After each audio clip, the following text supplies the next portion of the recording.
Olá, sou o professor Wallace Alves. Esta aula é intitulada Decantação, também conhecida como sedimentação. Nela abordaremos conceitos, tipos de sedimentação, tipos de decantadores e critérios básicos para o dimensionamento de decantadores convencionais. Neste fluxograma, temos a esquematização de um sistema de abastecimento de água.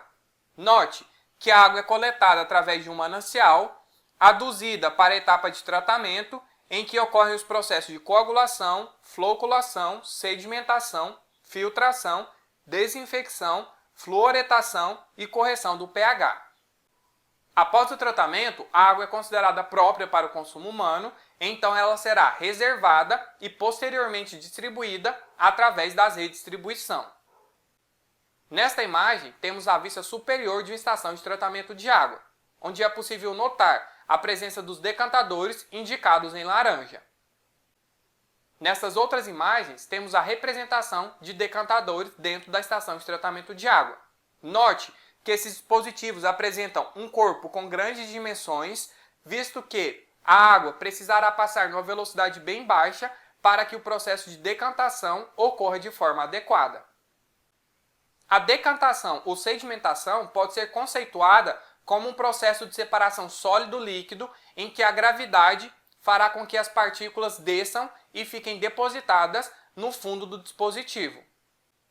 Essas imagens mostram as etapas de coagulação, em que a água recebe o coagulante, de floculação, em que ocorre a formação dos flocos, e a etapa de sedimentação, em que os flocos serão depositados no fundo do decantador.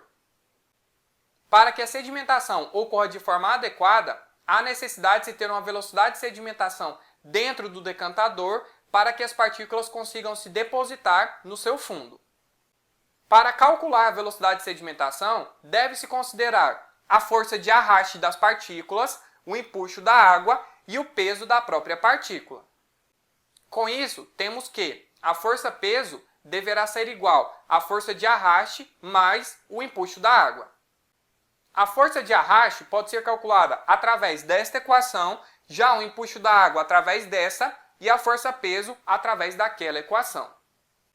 Desenvolvendo os cálculos, chega-se nesta equação para encontrar a velocidade de sedimentação das partículas.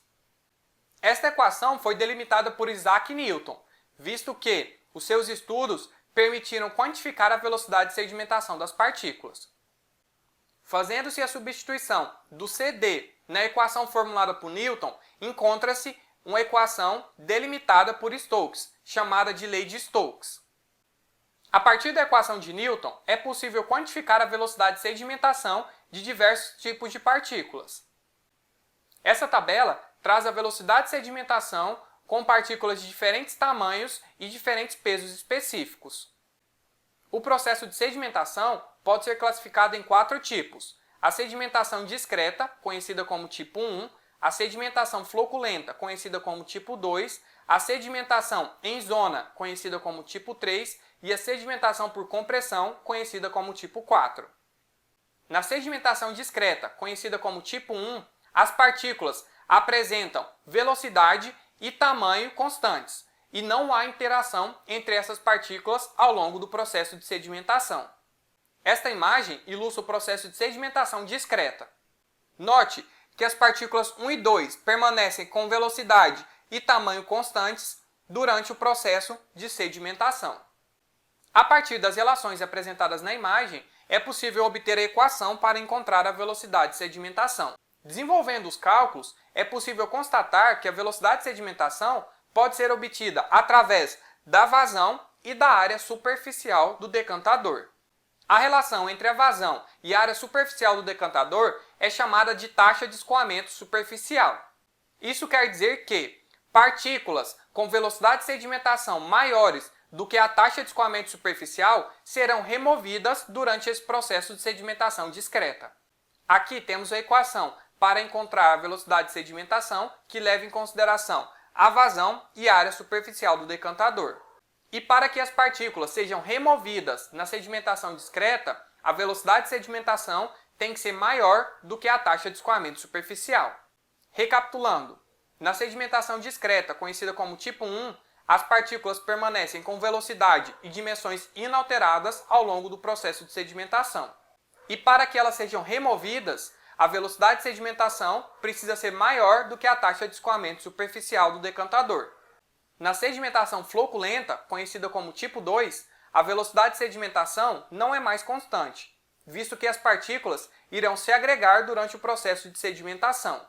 A agregação das partículas faz com que a sedimentação ocorra com uma velocidade maior quando comparado à sedimentação discreta, conhecida como tipo 1. Esta imagem ilustra o processo de sedimentação floculenta. Note que a partícula 1 e 2 não apresenta velocidade constante, visto que durante o processo de floculação as partículas serão agregadas, fazendo com que a sedimentação ocorra de forma mais rápida. Agora vamos ver ilustrações que representam os decantadores convencionais. Note nesta imagem o corpo do decantador. Aqui no fundo temos um dispositivo chamado de raspador de lodo. Esse dispositivo ele tem a função de raspar todo o lodo que ficará depositado no que é chamado de poço de lodo. A partir desse momento, o lodo ele é manejado e tratado da maneira adequada.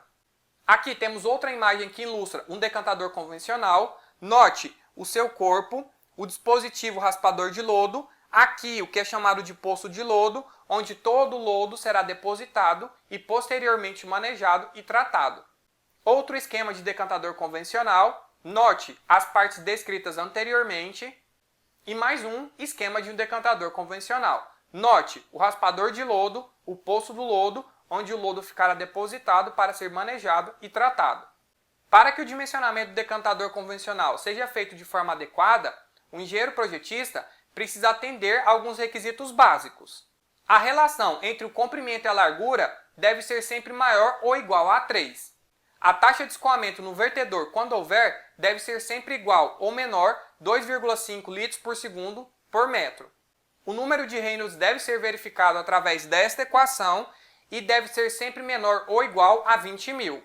O número de Floyd também precisa ser verificado através dessa equação e deve ser sempre maior ou igual a 10 a menos 5. Os decantadores de alta taxa, eles diferem dos decantadores convencionais por possuírem no seu interior módulos que podem ser constituídos de materiais metálicos ou plásticos. Esses módulos proporcionarão um aumento da área de contato entre os flocos e também o decantador. Com isso, a decantação ocorrerá de forma mais rápida, por isso o nome de decantadores de alta taxa. Note nesta imagem a ilustração de um decantador de alta taxa. Dentro do seu corpo há a presença dos módulos que são inseridos para aumentar a área de contato entre o decantador com os flocos. Aqui no fundo o lodo depositado e lá no fim o poço de lodo que fará a coleta desse lodo para posterior manejo e tratamento. Aqui temos exemplos de módulos que são instalados dentro dos decantadores de alta taxa. Eles podem ser de material metálico ou de material plástico. Nessas imagens temos a representação dos módulos metálicos sendo instalados dentro do decantador de alta taxa. Nessas imagens temos o mesmo processo descrito anteriormente, a instalação dos módulos dentro do decantador de alta taxa. Mais um exemplo de decantador de alta taxa, com a presença de 2 canais. Note que a água passa através dos módulos, as impurezas ficam retidas e elas são depositadas no fundo do decantador e são levadas para o poço de lodo. A partir daí, esse lodo é manejado e tratado corretamente. Mais o esquema de um decantador de alta taxa. Note a presença dos módulos que são instalados dentro desses decantadores. No dimensionamento de decantadores convencionais, a taxa de aplicação superficial deve estar entre 90 e 180 metros cúbicos por metro quadrado por dia. O tempo de detenção hidráulica é obtido em relação à largura e à velocidade inicial que a água entra no decantador. E para finalizar, vamos falar sobre o poço de lodo que está presente dentro do decantador. A sua função é fazer com que o lodo que foi depositado ao longo do corpo do decantador seja armazenado em seu interior, para posterior manejo e tratamento. O seu dimensionamento deve ser feito de forma que a sua altura não seja muito elevada. Ele pode ser construído em forma de tronco pirâmide ou também de trapézio invertido. O ângulo de inclinação das paredes deve estar entre 50 e 60 graus. E ele deve ser dimensionado visando prever a descarga hidráulica do lodo. Aqui temos a ilustração do dimensionamento de um poço de lodo. Note que as paredes elas ficam inclinadas de 50 a 60 graus e ele tem um formato de tronco piramidal ou também de trapézio invertido. Em relação à etapa de sedimentação ou decantação, era isso. Vejo vocês nas próximas aulas. Até lá!